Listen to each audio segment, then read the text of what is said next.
स्वागत है बच्चों आप सबका ऑनलाइन क्लासेस में। आज हम क्लास 12th ज्योग्राफी पार्ट 2 के अंतर्गत लेसन 5 भू संसाधन तथा कृषि इससे संबंधित कुछ महत्वपूर्ण क्वेश्चन को देखेंगे। और इसके पहले वीडियो में मैंने आपको जो लेसन के महत्वपूर्ण बिंदु थे उन्हें आपको बताया समझाया था। हो सकता है आपने उन्हें देख लिया होगा, तो अगर आपने उनको देखा है तो इस क्वेश्चन आंसर को समझने में बहुत आपको आसानी रहेगी। तो आइए शुरू करते हैं बच्चों इस अध्याय के जो बहुत इम्पोर्टेंट क्वेश्चन है। तो पहला है, इसमें पहला क्वेश्चन जो दिया गया है, विश्व में चावल के उत्पादन में भारत का क्या योगदान है। भारत का विश्व में चावल के उत्पादन बच्चों 22% का योगदान है। कुल उत्पादन का कितना भारत का योगदान है? 22%। आगे देखते हैं, भारत में फसल की गहनता की गणना किस प्रकार की जाती है। फसल की गहनता, फसल गहनता को देखा जाता है सकल बोया गया क्षेत्र और निबल बोया गया क्षेत्र मल्टीप्लाई 100। और इसके अंतर्गत इस फार्मूले के अंतर्गत ही फसल की गहनता को गणना किया जाता है। इसके बाद अगला क्वेश्चन है, भारत विश्व में अनाज के उत्पादन में कौन से दो देशों के बाद तीसरे स्थान पर है। किसमें? अनाज के उत्पादन में पहले स्थान पर कौन सा है? संयुक्त राज्य अमेरिका, दूसरा है चीन और तीसरे नंबर पे भारत है।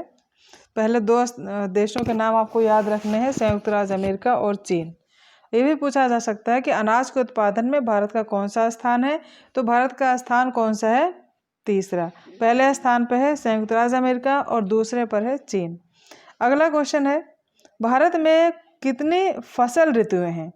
उनके नाम लिखिए। फसल ऋतुएं 3 हैं, खरीफ, रबी और जायद।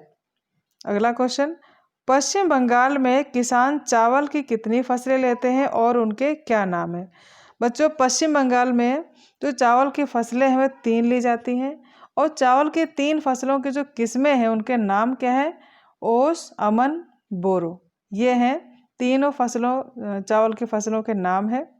अगला क्वेश्चन, भारत में ज्वार का सबसे अधिक उत्पादन किस राज्य में होता है। ज्वार का उत्पादन कौन सा सबसे अधिक अग्रणी राज्य है? तो इसका आंसर है महाराष्ट्र। अगला क्वेश्चन, कौन से देश में गेहूं व चावल की अधिक उत्पादकता की किस्में विकसित की गई हैं। अर्थात कौन सी ऐसी किस्में हैं गेहूं चावल की जो अधिक उत्पादन देती हैं। तो कौन से देश में? देश है गेहूं में मैक्सिको और चावल में कौन सा देश है? फिलीपींस। अगला, किस ऋतु में खरीफ की फसलें बोई जाती हैं। खरीफ की फसल आपको पता है चावल की फसल धान की फसल है, तो कब बोई जाती हैं? दक्षिण पश्चिम मानसून के साथ जून, सितंबर, अक्टूबर। अगला क्वेश्चन, चाय की खेती के लिए किस प्रकार की मिट्टी आवश्यक है। तो चाय की कृषि के लिए मिट्टी चाहिए उष्ण आर्द्र तथा उपोष्ण आर्द्र कटिबंधीय जलवायु वाले तरंगित भागों पर अच्छे आबो वाली मिट्टी चाहिए। बच्चों, ये सभी प्रश्न बहुत सामान्य और साधारण से प्रश्न हैं। अगर आप भारत जैसे कृषि प्रधान देश में रह रहे हैं तो आपको इतनी जानकारी तो होना ही चाहिए, लेकिन आवश्यकता है कि आप इसमें इंटरेस्ट लेते हुए इनको समझें और जानें और याद रखें इन्हें। पहला इसका नेक्स्ट क्वेश्चन है 10 नंबर, बंजर व व्यर्थ भूमि का अर्थ स्पष्ट करो। अब बंजर भूमि क्या है और व्यर्थ भूमि क्या है, तो पहले देखते हैं। वह भूमि जो प्रचलित प्रौद्योगिकी की मदद से कृषि योग्य नहीं बनाई जा सकती। अर्थात आप उसमें कितना भी टेक्नोलॉजी और फर्टिलाइजर यूज कर लें, उसको हम यूज में नहीं ला सकते हैं। तो जैसे मरुस्थल हुआ, पहाड़ी क्षेत्र आदि, ये सब बंजर या व्यर्थ भूमि कहलाती है। उसके बाद हमारे देश के उत्तर पश्चिमी भाग में अमेरिकन कपास को क्या कहा जाता है? नरमा। ये क्या है? उत्तर पश्चिमी अमेरिका की कपास है और इसे हम क्या कहेंगे? नरमा। नेक्स्ट क्वेश्चन, हमारे देश में गन्ने का सबसे बड़ा उत्पादक राज्य कौन सा है? उत्तर प्रदेश। गन्ने के उत्पादन में। भारत में कॉफी का सबसे बड़ा उत्पादक राज्य है कर्नाटक। कॉफी उत्पादन में कर्नाटक सबसे बड़ा उत्पादक राज्य है। भारत में चाय की खेती सबसे पहले कब और कहाँ शुरू की गई? चाय की खेती बच्चों सबसे पहले कब हुई थी? 1840 में। और कहाँ हुई थी? असम की ब्रह्मपुत्र घाटी में।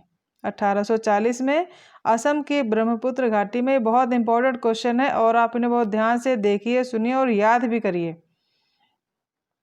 अगला क्वेश्चन, शॉर्ट क्वेश्चन में, भारत में भूमि उपयोग के किन्हीं 6 वर्गों का उल्लेख कीजिए। इसके पहले वीडियो में मैंने आपको पूरा भूमि के उपयोग के अलग अलग वर्गीकरण आपको पढ़ा रखा है, और अगर आपने उन्हें देखा होगा फिर तो आप इन्हें बहुत आसानी से समझ सकते हैं, और अगर आपने नहीं देखा है तो आप इसमें तो आप देख ही रहे हैं, आसानी से इसमें भी समझ सकते हैं। तो भूमि उपयोग के 6 वर्ग हैं: वनों के अधीन क्षेत्र, गैर कृषि कार्य में प्रयुक्त भूमि, बंजर भूमि और व्यर्थ भूमि, और उसके अलावा है अस्थाई चारागाह, तथा विविध तरु फसलों व उपवन के अंतर्गत क्षेत्र, कृषि योग्य व्यर्थ भूमि, वर्तमान प्रतिभूमि, पुरातन प्रतिभूमि और निबल बोया गया क्षेत्र। तो ये हैं भूमि के विभिन्न उपयोग। अगला क्वेश्चन है, फसलों के लिए आर्द्रता के प्रमुख स्रोत के आधार पर भारतीय कृषि को 2 समूहों में वर्गीकृत कीजिए और प्रत्येक की 2-2 विशेषताएं भी लिखिए।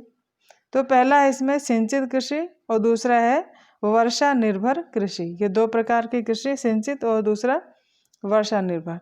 तो सिंचित कृषि की विशेषताएं हैं, वर्षा के अतिरिक्त जल की कमी को सिंचाई के द्वारा पूरा किया जाता है। इसका उद्देश्य अधिकतम क्षेत्र को पर्याप्त आर्द्रता उपलब्ध कराना, फसलों को पर्याप्त मात्रा में पानी उपलब्ध कराकर अधिकतम उत्पादन प्राप्त करना तथा कृषि योग्य क्षेत्रों को बढ़ाना। ये था सिंचित कृषि की विशेषताएं। अब है वर्षा निर्भर कृषि। वर्षा निर्भर जो प्राकृतिक वर्षा पर डिपेंड है, इनकी पहली विशेषता है यह उन प्रदेशों तक सीमित है जहां वर्षा 75 सेंटीमीटर से कम है। यह पूर्णतः वर्षा पर निर्भर है। उपलब्ध आर्द्रता की मात्रा के आधार पर इसे शुष्क भूमि कृषि व आर्द्र भूमि कृषि में बांटते हैं। यह था भूमि का वर्गीकरण सिंचित और वर्षा के आधार पर। अगला क्वेश्चन है, भारत के 2 प्रमुख पेय फसलों के नाम लिखिए। प्रत्येक फसल के महत्वपूर्ण उत्पादक राज्यों के नाम। 2 पेय फसलें, तो इसमें देखिए 2 पेय फसलें दिखाई गई हैं। पहली है चाय, उत्पादक राज्य कौन से हैं? असम, पश्चिम बंगाल, तमिलनाडु। और दूसरी पेय फसल है कहवा, और इसके उत्पादक राज्य कर्नाटक, केरल और तमिलनाडु। ये 2 महत्वपूर्ण पेय फसलें हैं भारत की। इसके अतिरिक्त अगला क्वेश्चन देखते हैं, भारत में कृषि योग्य भूमि का निम्नीकरण किस प्रकार गंभीर समस्याओं में से एक है? किन्हीं 3 बिंदुओं में स्पष्ट कीजिए। निम्नीकरण यानी मृदा का जो अनुपजाऊपन है, मृदा अपरदन है, किस प्रकार गंभीर समस्याओं में से एक है, और इसके हमें 3 बिंदु दिखाने हैं। भूमि संसाधनों का निम्नीकरण सिंचाई तथा कृषि विकास की दोषपूर्ण नीतियों से उत्पन्न समस्या है। यह समस्या सिंचित क्षेत्रों में भयानक है। कृषि भूमि का एक बड़ा भाग जलाक्रांता, लवणता तथा मृदा क्षारता के कारण बंजर हो चुका है। बंजर किसकी वजह से हुआ है बच्चों?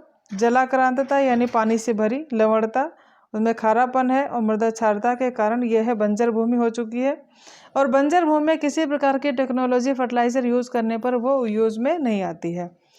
आगे कीटनाशक, खरपतवार नाशक रसायनों के अत्यधिक प्रयोग से मृदा में जहरीले तत्वों का संकेंद्रण हो गया है।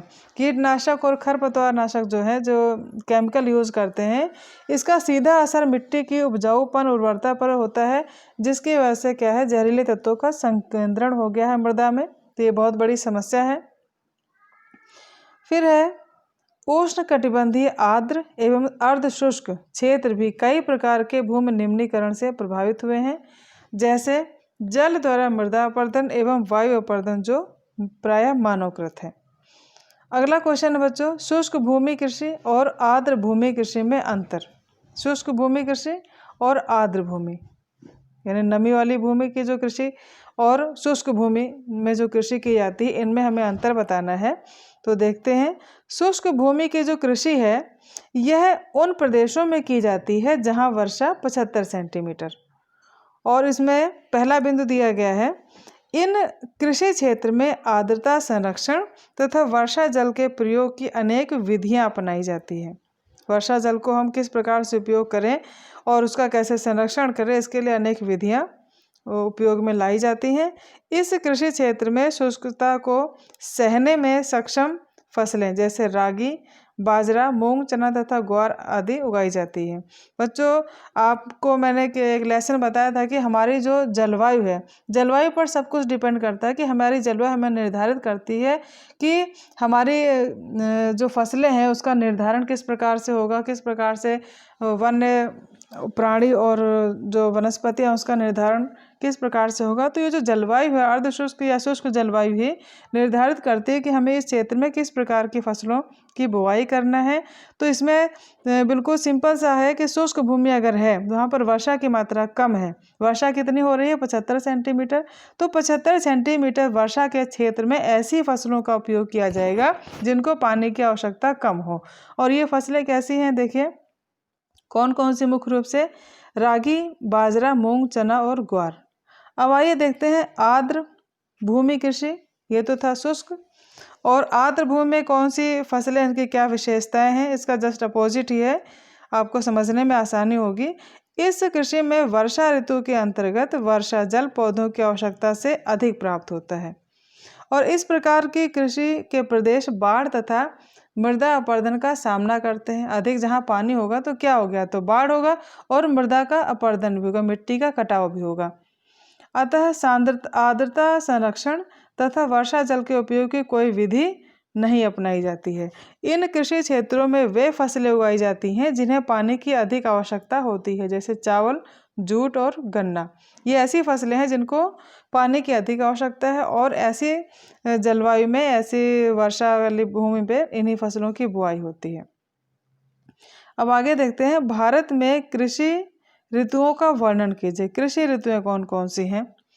और तो इसमें है, भारत में निम्नलिखित 3 कृषि ऋतुएं हैं। पहली है खरीफ ऋतु। खरीफ की फसलें अधिकतर दक्षिण है। यह ऋतु जून माह में प्रारंभ होकर सितंबर माह तक चलती है। इस ऋतु में चावल, कपास, जूट, अरहर की कृषि की जाती है। दूसरा है रबी। रबी की जो ऋतु फसल है अक्टूबर नवंबर में शरद ऋतु से प्रारंभ होकर गेहूं, चना, तोराई, सरसों, जौ आदि फसलों की कृषि की जाती है। और तीसरी कृषि फसल है जो इसमें जायद ऋतु की है। जायद एक अल्पकालिक फसल ऋतु है जो रबी की कटाई के बाद ही आरंभ हो जाती है। इस ऋतु में तरबूज, खीरा, ककड़ियाँ, सब्जियां और चारे की फसलों की कृषि की जाती है। अब आइए देखते हैं कुछ विस्तृत लॉन्ग क्वेश्चन है। तो इसमें पहला है बच्चों, छोटी कृषि जोत यानी छोटे जो खेत होते हैं और कृषि योग्य भूमि का निम्नीकरण भारतीय कृषि की 2 प्रमुख समस्याएं हैं। किस प्रकार से हैं? उदाहरण से समझाइए। पहले तो आप क्वेश्चन समझ लीजिए क्या है। छोटी कृषि जोत, जो बहुत सारे किसान हैं उनके पास छोटी कृषि होती है, कम कृषि होती है और कृषि योग्य भूमि है भी तो कैसी समस्या? उसका निम्नीकरण की समस्या है। तो इस समस्या कैसी है और इसका उदाहरण सहित हमें बताना है। भारतीय कृषि की 2 मुख्य समस्या हैं। पहला है कृषि जोत कैसी है? छोटी है। बढ़ती जनसंख्या के कारण भूमि जोतों का आकार लगातार सिकुड़ रहा है। लगभग 60% किसानों की जोतों का आकार तो 1 हेक्टेयर से भी कम है और अगली पीढ़ी के लिए और भी हिस्से हो जाते हैं जो कि आर्थिक दृष्टि से लाभकारी नहीं है। ऐसा कृषि जोतों पर केवल निर्वाह कृषि ही की जाती है। बहुत बड़ी समस्या है हमारे देश की कि एक तरफ तो जनसंख्या बढ़ती जा रही है और जनसंख्या की आवश्यकताओं, जो मूलभूत आवश्यकता है रोटी, कपड़ा और मकान में, तो जो मूलभूत आवश्यकता है इसको बनाने के लिए कहाँ हस्तक्षेप करेंगे? भूमि पर। भूमि एक अस्थायी प्राकृतिक संसाधन है, इसको हम बढ़ा नहीं सकते हैं। तो जो हमारी कृषि भूमि है उसी को हम छोटा करते करते उसमें कहीं मकान बनाते जा रहे हैं, कहीं बगीचे बनाते जा रहे हैं अपने, तो उनका जो आकार है वो छोटा होता जा रहा था। बहुत बड़ी समस्या हमारे देश में। अगला बिंदु है कृषि योग्य कृषि योग्य भूमि का निम्नीकरण। जो हमारी कृषि योग्य भूमि है भी वो क्या हो रहा है? उसका निम्नीकरण हो रहा है। और निम्नीकरण क्या है ये इसे देखते हैं। कृषि योग्य भूमि का निम्नीकरण कृषि की एक अत्यंत गंभीर समस्या है। इससे लगातार भूमि का उपजाऊपन कम हो जाता है। उपजाऊपन कम होना, उर्वरता कम होना, जिसमें फसलें कम उत्पादित होती हैं, इसे हम क्या कहेंगे, कृषि निम्नीकरण भूमि का। यह समस्या उन क्षेत्रों में ज़्यादा गंभीर जहाँ सिंचाई की जाती है। कृषि भूमि का एक बहुत बड़ा भाग लवणता, क्षारता, जलाक्रांता के कारण बंजर हो चुका है। ये मिसप्रिंट है, यहाँ पर बंजर होगा। कीटनाशक रसायनों के कारण भी भूमि की उर्वरता शक्ति कम हो जाती है। उर्वरता शक्ति कम होना बहुत सारे कारण हैं। तो पहला कारण तो जहाँ तक मेरा विचार यही है कि वनों का कम होना। वन अगर कम है तो वन की कमी होने के कारण है कृषि भूमि का निम्नीकरण हो जाता है। हमारा जो धरातल है, धरातल पर अगर पेड़ पौधे नहीं है, घास का क्षेत्र नहीं, हरियाली हरितिमा नहीं है, तो कृषि का निम्नीकरण स्वतः होने लगता है। और निम्नीकरण का कारण या तो वायु अपर्दन है या फिर अधिक जल है, वर्षा है। क्योंकि घास क्षेत्र की जड़ें और पेड़ पौधों की जड़ें क्या करती हैं, मिट्टी को अपनी जड़ों से सुरक्षित रखती हैं, बचा के रखती हैं। जब यही नहीं रहेंगे हमारे पर्यावरण में, तो कृषि का निम्नीकरण तो स्वतः ही होगा। और ये एक हमारे कृषि प्रधान देश के लिए बहुत बड़ी समस्या है। आगे देखते हैं भारतीय कृषि की प्रमुख समस्याएं। बहुत ये अक्सर जनरल क्वेश्चन में आता है और आपको ये आसानी से समझ में आ भी गया होगा। अगर आप नहीं पढ़ेंगे, मुख्य पॉइंट भी इसके पढ़ लेंगे, तो आप इनको अपने शब्दों में बनाकर लिख सकते हैं। तो भारतीय कृषि प्रधान देश की जो हमारे खेती है, इसकी मुख्य समस्या कौन कौन सी हैं। तो पहली समस्या है अनियमित मानसून पर निर्भरता। हमारे यहाँ आज भी किसान मानसून के आगमन की प्रतीक्षा करते हैं कि कृषि की जो बुआई है, खरीफ की फसल है, जो धान की फसल है, इसकी बुआई का निर्धारण भी मानसून पर ही निर्भर करता है। और निम्न उत्पादकता, खेतों में जो उत्पादन है वो भी कम होता है और उसके बहुत सारे कारण हैं, वो मैंने अध्याय में आपको बहुत विस्तार से समझा रखा है। अगला है वित्तीय संसाधनों की बाधाएं तथा ऋणग्रस्तता। अपने खेतों में खेती करने या संसाधनों को लेने के लिए किसानों के पास जो ऋणग्रस्तता है, कर्ज लेने की स्थिति है, वो भी अच्छी नहीं है। उनको आसानी से मिलता नहीं, मिल भी गया तो चुका नहीं पाते हैं। तो ऋणग्रस्तता और किसान की बहुत बड़ी समस्या है। इसके अलावा भूमि सुधार की कमी, भूमि में अगर कमी है, उर्वरता कम है या फिर और बहुत सारे समस्याएं होती हैं, तो भूमि में सुधार करने के जो साधन हैं, जो नीतियां हैं, वो सुधार के लिए किसानों तक पहुंच नहीं हो पाती उनके, तो ये भी बहुत बड़ी समस्या है। छोटे किसान, छोटे खेत तथा विखंडित जोत होते हैं, ये मिसप्रिंट है, जोत होगा यहाँ पर। फिर है अत्यधिक रसायन व उर्वरकों का प्रयोग और सिंचाई साधनों की कमी। अत्यधिक रसायन का प्रयोग हम क्यों करेंगे? हमारा जो समाज है उसमें बढ़ोतरी दिन प्रतिदिन बच्चों बढ़ती हो जा रही है। जो जनसंख्या लगातार बढ़ रही है, तो बढ़ती जनसंख्या को खाद्यान्न की आपूर्ति के लिए हम क्या करेंगे, जो हमारे पास सीमित भूमि है, जो खेत हैं, उन पे अधिक उत्पादन के लिए हम अधिक कीटनाशकों का प्रयोग, अधिक रसायनों का प्रयोग, अधिक उर्वरकों का प्रयोग करेंगे। जब बड़े से जो उत्पादन लेंगे तो क्या होगा, उसमें उपजाऊपन अचानक समय रहते कम होता रहेगा। तो ये बहुत बड़ी समस्या आ जाती है। और सिंचाई के साधनों की कमी, सिंचाई के साधन भी किसानों के पास जो हैं वो कम है, जिससे कि कृषि करने में समस्या आती है। अगला प्रश्न है, भारत में स्वतंत्रता प्राप्ति के पश्चात कृषि विकास की महत्वपूर्ण नीतियाँ। अब देखिए इसमें नीतियाँ बताई कि सरकार ने कौन कौन सी नीतियाँ हैं कृषि के क्षेत्र में जो उन्होंने अपनाई हैं। तो देखते हैं इसका उत्तर क्या है।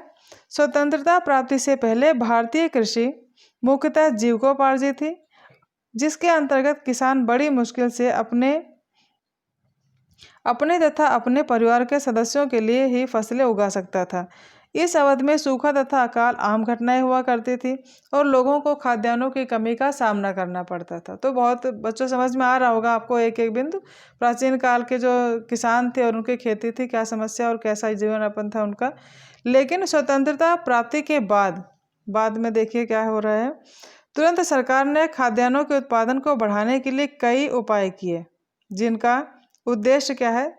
पहला है व्यापारिक फसलों के स्थान पर खाद्यान्नों की फसलों को बढ़ावा देना, कृषि गहनता को बढ़ाना और कृषि योग्य बंजर तथा परती भूमि को कृषि भूमि में परिवर्तित करना। केंद्र सरकार ने 1960 में गहन विकास कार्यक्रम यानी IADP तथा गहन कृषि क्षेत्र कार्यक्रम IAAP आरंभ किया। गेहूं तथा चावल के अधिक उपज देने वाले बीज भारत में लाए गए। ये बीज नहीं बच्चों, बीज है लिखा है, ये मिसप्रिंट हो गया है। रासायनिक उर्वरकों का उपयोग और सिंचाई की सुविधाओं में सुधार एवं उनका विकास किया गया। इन सब के संयुक्त प्रभाव को हरित क्रांति यानी ग्रीन रेवोल्यूशन के नाम से जाना जाता है। यह था भारत में कृषि के क्षेत्र में सरकार के द्वारा उपाय जो किए गए थे, उनका चर्चा की गई। अगला प्रश्न है, भारतीय कृषि के विकास में हरित क्रांति की क्या भूमिका रही है? जो हरित क्रांति है, इसने कृषि के विकास के लिए क्या अहम भूमिका निभाई? इसका उत्तर देखते हैं। 1960 के दशक में खाद्यान्न फसलों के उत्पादन में वृद्धि करने के लिए अधिक उत्पादन देने वाली नई किस्मों के बीज किसानों को उपलब्ध कराई गई।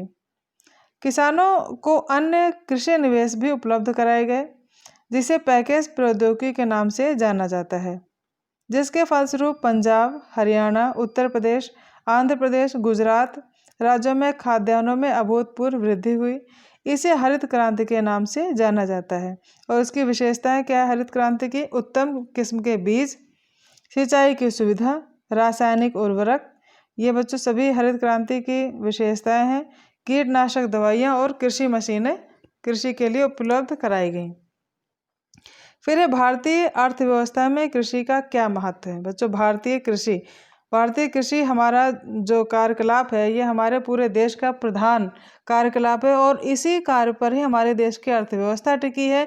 अगर कृषि कार्य ना हो तो शायद देश की अर्थव्यवस्था का विकास ना हो पाए। तो इसका क्या अहम रोल है, क्या अहम भूमिका है हमारी अर्थव्यवस्था में, आइए देखते हैं। भारत एक कृषि प्रधान देश है, इसलिए भारतीय अर्थव्यवस्था में कृषि का अत्यधिक महत्व है। पहला बिंदु है, क्या महत्व है देखते हैं। देश के कुल श्रमिक शक्ति का 70% भाग कृषि का है। यानी हमारी जो कुल श्रमिक शक्ति है उसमें कितना भाग है श्रमिक कृषि का? 70%। देश के कुल राष्ट्रीय उत्पाद में 26% योगदान कृषि का है। हमारे यहाँ जो टोटल राष्ट्रीय जो उत्पादन होता है हर वस्तुओं का, उसमें से जो कृषि का योगदान कितना है? 26%। कृषि से कई कृषि प्रधान उद्योगों को कच्चा माल मिलता है, जैसे कपास उद्योग, जूट उद्योग, चीनी उद्योग। इनसे जो कच्चा माल मिलता है वो कहाँ से मिलता है? कृषि क्षेत्र से। अगर कृषि क्षेत्र में इनका उत्पादन ना हो तो शायद उन उद्योगों का चल पाना मुश्किल है। कृषि से ही पशुओं को चारा प्राप्त होता है। जो डेयरी व्यवसाय चल रहे हैं और डेयरी व्यवसाय में जो दूध प्राप्त होता है, दूध के लिए जानवरों को पाला जाता है और उनके लिए जो चारा है वो कहाँ से उपलब्ध कराया जाता है? कृषि क्षेत्र से ही। तो ये बहुत बड़ा आधार है हमारी अर्थव्यवस्था के लिए कृषि का। लगभग 110 करोड़ जनसंख्या को, 110 नहीं है बच्चों, 135 करोड़ कहा जाएगा। तो 135 करोड़ हम पढ़ेंगे, 135 करोड़ जनसंख्या को भोजन कहाँ से प्राप्त होता है? कृषि से ही। भारतीय अर्थव्यवस्था की आधारशिला ही नहीं कृषि, बल्कि जीवन यापन की एक विधि है। हमारी जो कृषि है, जो खेती है, जो प्राइमरी सेक्टर है हमारे देश का, वह हमारी अर्थव्यवस्था की आधारशिला ही नहीं बल्कि हमारे जीवन यापन की एक विधि है। बिना खेती किसानी के हम लोग अपने जीवन को नहीं बिता सकते हैं, क्योंकि नगरीय क्षेत्र में जो लोग एक वस्तु का उपयोग बड़ी आसानी से कर लेते हैं, उस वस्तु के उत्पादन में कई उसे प्रोसेस से गुजरना पड़ता है प्राथमिक सेक्टर में, तब कहीं जाके और उसका वो आम व्यक्ति तक पहुँच पाता है। तो अगला क्वेश्चन देखते हैं, साझा संपत्ति संसाधन का अर्थ स्पष्ट करते हैं, मुख्य विशेषताएं बताइए। साझा संपत्ति, साझा माने मिली जुली, अब थोड़ा सा नाम से आपको स्पष्ट होगा। भूमि के स्वामित्व के आधार पर भूमि संसाधनों को 2 वर्गों में बांटा गया है, निजी संपत्ति और साझा संपत्ति। निजी यानी पर्सनल और साझा माने मिली जुली, आपस में कुछ साझा हो, कंबाइंड हो। तो निजी संपत्ति पर व्यक्तियों का निजी स्वामित्व या कुछ व्यक्तियों का सम्मिलित निजी स्वामित्व होता है, जबकि साझा संपत्ति सामुदायिक उपयोग हेतु राज्यों के स्वामित्व में होती है। इसकी प्रमुख विशेषताएं हैं बच्चों। पहली विशेषता है पशुओं के लिए चारा, घरेलू उपयोग ईंधन, लकड़ी तथा साथ ही अन्य वन उत्पाद जैसे फल, रेशे, गिरी, औषधि पौधे आदि साझा संपत्ति में आते हैं। आर्थिक रूप से कमजोर वर्ग के व्यक्तियों के जीवन यापन में इन भूमियों का विशेष महत्व है, क्योंकि इनमें से अधिक भूमिहीन होने के कारण पशुपालन से प्राप्त आजीविका पर निर्भर हैं। महिलाओं के लिए भी इनका विशेष महत्व है, क्योंकि ग्रामीण इलाकों में चारा व ईंधन लकड़ी के एकत्रीकरण की जिम्मेदारी इन्हीं में होती है। सामुदायिक वन चारागाह ग्रामीण जल क्षेत्र तथा अन्य सार्वजनिक स्थान साझा संपत्ति संसाधन के उदाहरण हैं। जो समुदाय आपने देखा गांव ग्रामीण क्षेत्रों में कुल भूमि उपयोग के अतिरिक्त एक भूमि ऐसी होती है जिस पर पूरे गांव का अधिकार समझा जाता है। तो ऐसी भूमि को क्या करते हैं, सामुदायिक वन घोषित कर दिया जाता है, या चारागाह सभी जानवरों के चरने का स्थान, या जलीय क्षेत्र बना दिया जाता है। तो इस प्रकार से ये क्या है, साझा संपत्ति है। ये था बच्चों लेसन भूमि तथा संसाधन। इसके बहुत ही जितने इम्पोर्टेंट प्रश्न थे वो मैंने आपको बता दिया, और ये लेसन आपको समझ में आ गया होगा। बहुत ही सिंपल और आसान था। आपको समझ करके इन सभी प्रश्नों को आपको याद करना है, पढ़ना है, और मैं आपको ये जो बोर्ड एग्ज़ाम है उसके लिए तैयार रहना है हर तरह से। तो आशा है बच्चों आपको ये क्वेश्चन आंसर समझ में आ गए होंगे, और वीडियो अगर आपको अच्छा लगे तो लाइक करें, शेयर करें, सब्सक्राइब करें चैनल को, जिससे कि अगले लेसन के जो वीडियो का नोटिफिकेशन आपके पास तुरंत आ जाए। तो मिलते हैं बच्चों अगले लेसन के अगले वीडियो में। तब तक के लिए अपना ध्यान रखें। Take care. Thank you.